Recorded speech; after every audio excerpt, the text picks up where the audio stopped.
Breaking news on our world lead now. The Israeli military hitting targets in Gaza in response to a Hamas rocket attack that injured 7 people inside a home near Tel Aviv. Israeli Prime Minister Benjamin Netanyahu is on his way back to Israel right now after a meeting at the White House this morning where President Trump formally recognized Israeli sovereignty over the Golan Heights, which Israel seized in 1967. CNN's Oren Lieberman is close to the Israel-Gaza border. Oren, what's happening on the ground in Gaza right now?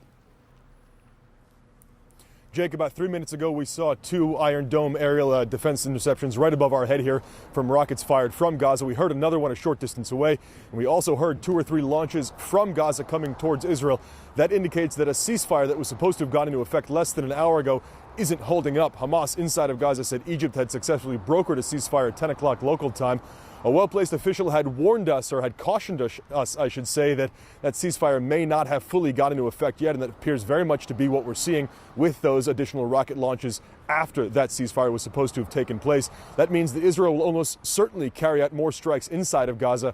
Let me take you back, Jake, to when this all started. It was early this morning when a long-range rocket fired from Gaza landed north of Tel Aviv. The farthest a rocket has landed in Israel, or the deepest it has landed in Israel from Gaza since the end of the 2014 war, landing on a home there and wounding 7.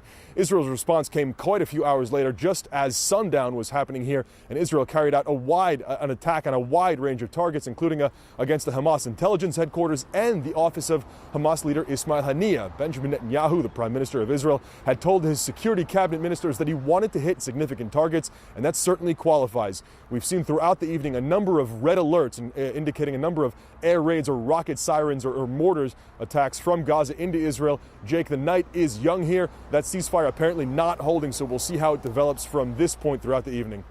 And Oren, separately from this latest round of violence, Netanyahu is facing critical elections next month in Israel. President Trump certainly taking some measures here, the recognition of Golan, as well as other things that he has done when it comes to Israel. Is Trump essentially helping Netanyahu get reelected?